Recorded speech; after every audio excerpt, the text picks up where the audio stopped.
نحمده ونصلي ونسلم على رسوله الكريم اما بعد فاعوذ باللہ من الشیطان الرجیم بسم اللہ الرحمن الرحیم۔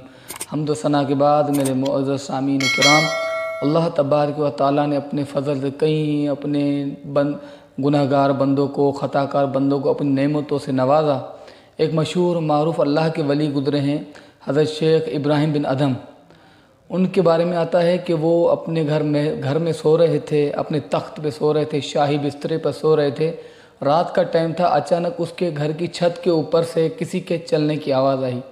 تو ابراہیم بن ادھم نے کہا، کون ہو تم، تمہاری کیا جرت جو تم آج میرے گھر کی چھت کے اوپر چڑھ کے چل رہے ہو؟ تو وہ اللہ کی طرف سے کچھ ملائکہ تھے جن کو اللہ تعالیٰ نے غافل دل، جو غافل مردہ دل ہو جاتا ہے، ان کو زندہ کرنے کے لیے بھیجا تھا۔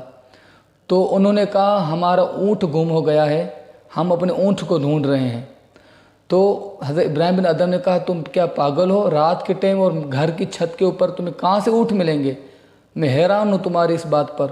تو ان ملائکوں نے جواب دیا کہ ہم حیران تجھ پر ہیں کہ تو بسترے پر سو کر اپنے رب کو تلاش کر رہا ہے۔ یہ جو جملہ جب ان ملائکوں نے کہا تو حضرت ابراہیم بن ادھم کو ایسا لگا کہ وہ اس وقت اپنے بستر سے اٹھا، اپنے گرم شاہی بستر کو چھوڑا، اپنی سلطنت کو چھوڑا، اپنی بادشاہت کو چھوڑا، اپنے ملک کو چھوڑا اور سائیں جنگل میں چلے گئے۔ اپنی بادشاہت اپنے وزراء کے حوالے کر کے نکل گئے۔ کچھ عرصے بعد وہ سائیں کا وزیر تھا، اس کا جنگل سے گزر ہوا تو سیدنا ابراہیم بن ادھم کو دیکھا کہ وہ دریا کے کنارے پہ بیٹھے ہیں اور وہ گودڑی سی رہے ہیں، گودڑی کو سوئی سے سی رہے ہیں۔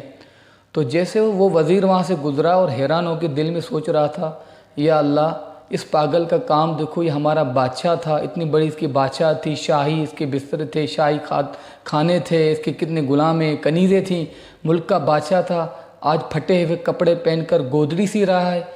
تو حضرت ابراہیم بن ادھم نے اللہ کے کشف سے، اللہ کے علم کی وجہ سے اس وزیر کی دل کی بات سن لی۔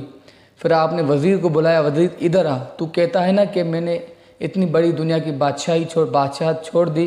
تو اس وزیر کو بولا، رک۔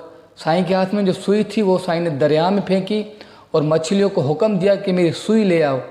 فوراً 1 منٹ نہیں ہوا، ایک گھڑی نہیں گزری کہ ہزاروں مچھلیاں اپنے منہ میں سونے کی سوئی لے کے باہر نکل آئی، نہر سے باہر منہ نکال کے کھڑی ہو گئی۔ جب وزیر نے یہ ماجرا دیکھا، یہ کیفیت دیکھی تو حیران ہو گیا، بولا اس بادشاہ سے تو یہ بادشاہ ہزار بھلی، جو انسان نہیں مخلوق خدا بھی ان کی تابند ہے، ان کی پیروکار ہیں۔ تو اس بات کی وجہ سے وہ حیران ہو گیا کہ واقعی اللہ کی محبت میں جو بندہ اللہ کے حوالے ہو جاتا ہے، اللہ تعالیٰ اپنی مخلوق کو اس کے تابع کر دیتا ہے، یعنی جو اللہ کا ہو جاتا ہے اللہ اس کا ہو جاتا ہے۔